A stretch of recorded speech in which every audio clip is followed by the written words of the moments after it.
Menimbang bahwa mengenai permohonan restitusi yang diajukan oleh pemohon melalui auditor militer tersebut, Majelis Hakim mengemukakan pendapatnya sebagai berikut. 1.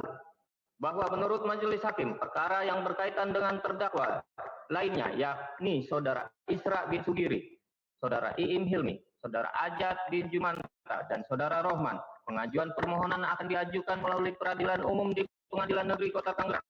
Pengajuan restitusi yang dibebankan atas korban Saudara Ramli adalah tidak tepat apabila beban pembayaran restitusi hanya dibebankan kepada terdakwa 1, terdakwa 2, dan terdakwa 3.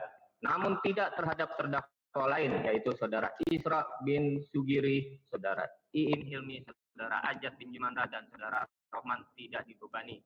Majelis Hakim berpendapat adalah adil terhadap restitusi atas korban Saudara Ramli sama-sama dibebankan secara tanggung renteng sebagaimana terhadap korban meninggal dunia atas nama almarhum Saudara Ilyas Abdurrahman, dengan pertimbangan kedua korban yaitu Saudara Ilyas Abdurrahman dan Saudara Ramli adalah sama-sama korban dari terjadinya tindak pidana pembunuhan dan penodaan yang dilakukan para terdakwa dengan terdakwa sipil lain.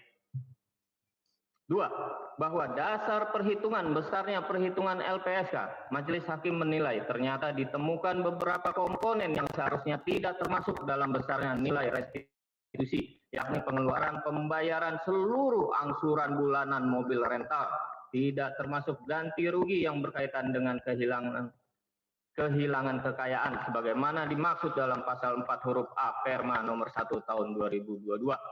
3. Bahwa terhadap nilai besaran ganti kerugian korban meninggal dunia dan korban luka berat tersebut mendasari kompensasi dan santunan bagi korban tindak pidana terorisme.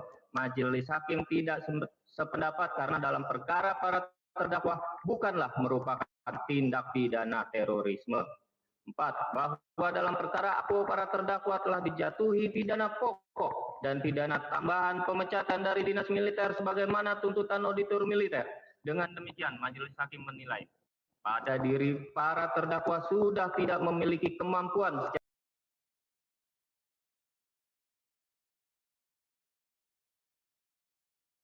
secara finansial untuk memenuhi pembayaran tuntutan restitusi kepada korban meninggal dunia dan korban luka berat. 5. Bahwa satuan para terdakwa telah memberikan uang santunan kepada para keluarga korban, yaitu korban meninggal dunia almarhum Saudara Ilyas Abdurrahman sejumlah 100 juta rupiah dan korban luka berat Saudara Ramli sejumlah 35 juta rupiah.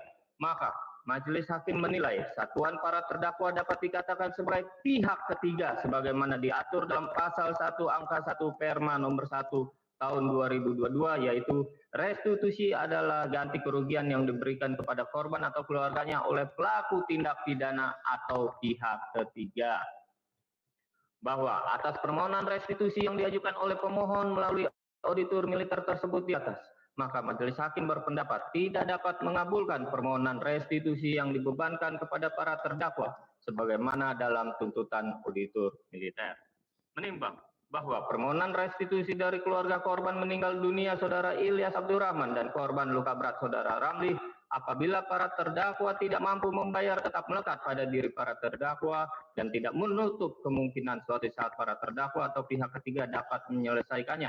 Demikian juga kepada pihak keluarga korban meninggal dunia dan korban luka berat. Dengan adanya restitusi ini tidak tertutup kemungkinan mengajukan gugatan baru secara perdata di kemudian hari.